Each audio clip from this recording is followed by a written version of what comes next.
Hi friends, we are going to solving this question. Question देखते हैं। By selling 8 dozen pencils a shopkeeper gains the selling price of 1 dozen pencil, find his gain percent. देखो, कह रहा है 8 dozen pencil बेचने के बाद जो है एक शॉपकीपर को प्रॉफिट हो रहा है उस एक डजन पेंसिल बेचने के बराबर। तो आपको बताना है कि गेन कितना का गेन परसेंट हुआ, कितना परसेंट प्रॉफिट हुआ, कितना परसेंट गेन हुआ। ठीक है, एक बार और क्वेश्चन समझ लेते हैं। देखो, मान लो कि 8 डजन पेंसिल बेचने के बाद एक शॉपकीपर को 8 दर्जन पेंसिल बेचने के बाद उस शॉपकीपर को जो प्रॉफिट हो रहा है वह जो होता है, प्रॉफिट जो हो रहा है वह इक्वल है, जो प्रॉफिट उसे हुआ है वह इक्वल है उसके 1 डजन पेंसिल बेचने के बराबर। ठीक है, तो बताना है कि कितना परसेंट का गेन हुआ है। ठीक है, तो मुझे तो नहीं पता है कि शॉपकीपर जो है पेंसिल को कितना में खरीदा और उसे कितना में बेचा। तो हम इस केस में हम क्या करेंगे, सबसे पहले हम जो मान लेते हैं कि जो शॉपकीपर जो है उसने X रुपीज़ में पेंसिल खरीदा। मतलब मान लो, देखो कैसे मानोगे, हमने मान लें लेट द कॉस्ट प्राइस, मतलब कॉस्ट प्राइस मीन्स जो शॉपकीपर जो है उसने खरीदा है उस पेंसिल को। Let the cost price means CP shortcut.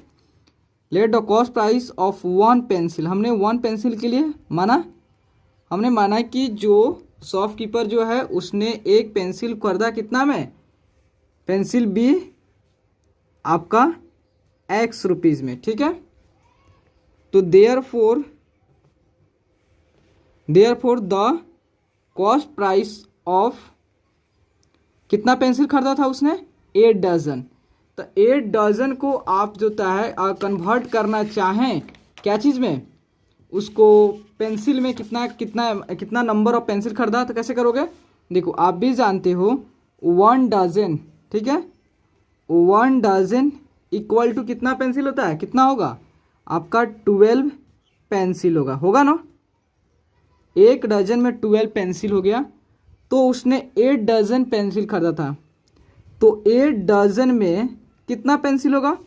तो देखो, ये एक के लिए दिया है और जब ज़्यादा के लिए पूछे, मैंने आपको बताया है बहुत सारे वीडियो में कि अगर एक के लिए दिया हो और ज़्यादा के लिए पूछे तो क्या करोगे यहाँ पे, क्योंकि 1 डजन में 12 पेंसिल होते हैं, तो 8 डजन कितना होगा, सिंपली आप क्या कर दोगे 12 से 8 को मल्टीप्लाई कर दोगे, मीन्स आपका इतना जो है पेंसिल हुआ। ठीक है, तो कितना है 12 इंटू 8 आपका 96 पेंसिल होगा। ठीक है, पेंसिल्स होगा। तो देखो, तो अब आपका कितना होगा, तो मीन्स 96 पेंसिल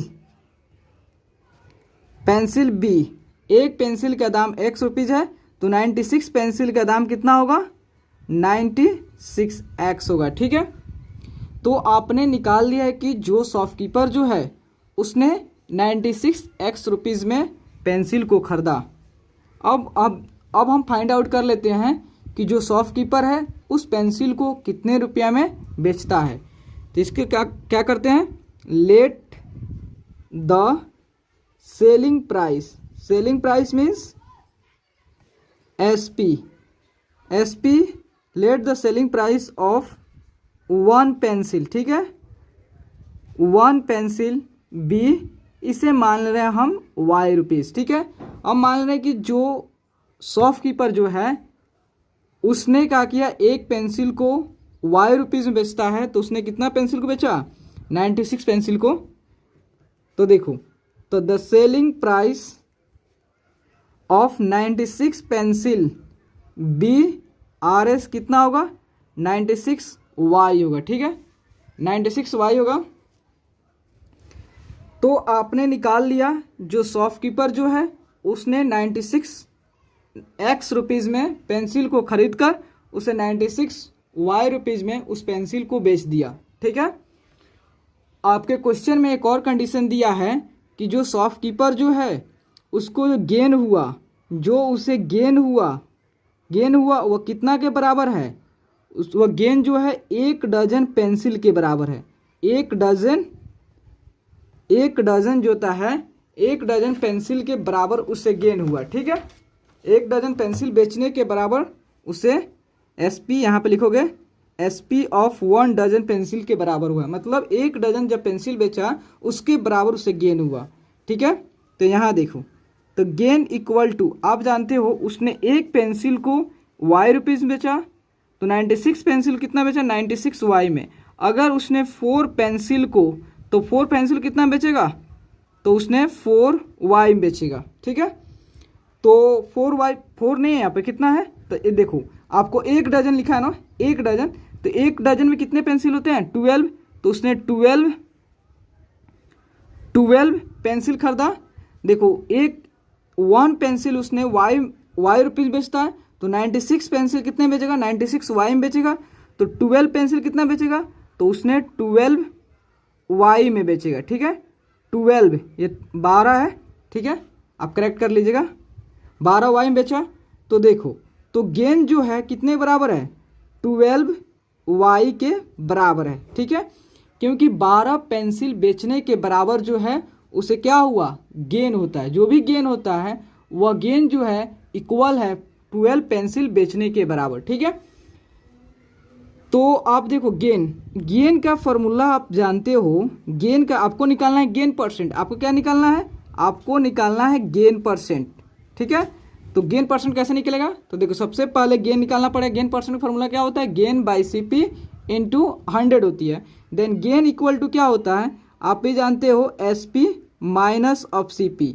SP मीन्स होता है कि जो भी शॉपकीपर है उसने पेंसिल कितना में बेचा, तो आप देखो 96 Y में बेचा, 96 Y में बेचा, और उससे पेंसिल खरीदा कितना में था 96 X में खरीदा। ठीक है, तो 96 X में, तो उसे गेन के इतना का हुआ, गेन जो होता है कितना का हुआ 96 Y माइनस 96 X। ठीक है, अब देखो कि आपका यह इस फॉर्मूला क्वेश्चन पे आओ, आपका लिखा हुआ है क्वेश्चन में गेन इक्वल टू 12 Y। ठीक है, और आपने गेन निकाला यहाँ पर 96 Y माइनस 96 X निकाला है। ठीक है, यह आपने अभी with the help of formula निकाला।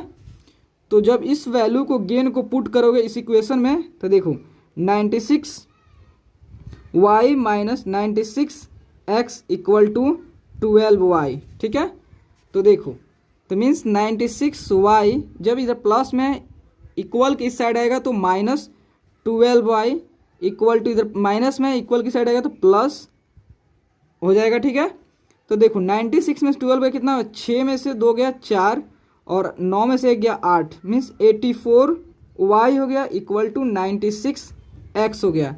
मीन्स Y इक्वल टू कितना हो गया, Y इक्वल टू आपको हो गया 96 X बाई 84। तो देखो आपने क्या कर लिया, Y के वैल्यू को इवेलुएट कर लिया। ठीक है, Y के वैल्यू को आपने इवेलुएट कर लिया। अब आपको क्या करना है, आपको निकालनी है क्या चीज़ का वैल्यू, पेपर ले लूँ पहले, आपको निकालना है गेन परसेंट। तो गेन परसेंट का फॉर्मूला क्या होता है देख लेते हैं। तो देखो गेन परसेंट आपको निकालना है, गेन परसेंट। ठीक है, और गेन परसेंट का फॉर्मूला क्या होता है, गेन बाई CP इंटू 100। ठीक है, तो गेन तो आपने अभी है कितना, देखो गेन जो है अब अकॉर्डिंग टू क्वेश्चन कितना है 12 Y है, तो पुट यहाँ 12 Y, और उस जो शॉपकीपर जो है उसने पेंसिल कितना खरीदा था 96 X में खरीदा था, 96 X में खरीदा था इंटू 100। देखो यह कैंसिल नहीं होगा, तो आप क्या करोगे, Y के वैल्यू आपने अभी फाइंड आउट किया है, ड्राइव किया कितना, Y equal to 96 X by 84।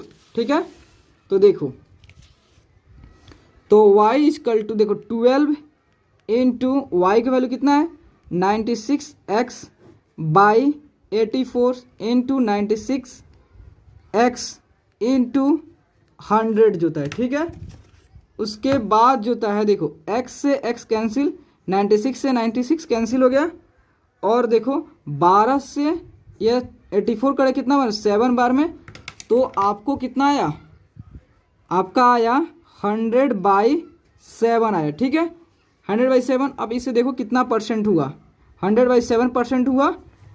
आपको गेन जो है, गेन कितना हुआ 100/7%। लेकिन आपको बुक में दिया होगा आंसर डेसिमल में, तो आप क्या करो 7 से 100 को डिवाइड करो, ठीक है। तो 7 एकम 7, देन 10 में 7 गया 3, ऊपर से आया कितना 0, तो 7 चौका 28, फिर 30 में से 28 गया कितना 2, फिर नहीं कटेगा, डेसिमल दोगे तो 0 आएगा, तो 7 दूनी 14, 14 देखो 10 में से 4 गया 6, मतलब 20 में से 14 गया कितना हुआ 6 हुआ। उसके बाद भी नहीं कटेगा तो फिर एक 0 दोगे, तो 7 8 56, 8 से 56, तो 10 में से 6 गया 4, और ये कितना 5 5 पे कट गया, फिर 40, ये बहुत लंबा जाएगा। तो ऑलमोस्ट हम कितना ले रहे हैं, ले रहे हैं गेन इक्वल टू कितना हुआ 12.28%, ठीक है। उससे जो है उस शॉपकीपर को कितना का प्रॉफिट हुआ, उस शॉपकीपर को 14.28% की प्रॉफिट हुआ। ओके, तो प्लीज़ दोस्तों अगर आपको वीडियो अच्छे लगे और आपके लिए हेल्पफुल है तो प्लीज़ चैनल को लाइक एंड सब्सक्राइब प्लीज़ ज़रूर करें, क्योंकि आपके like and subscribe he motivate कर दोस्तों। Okay, thank you friends.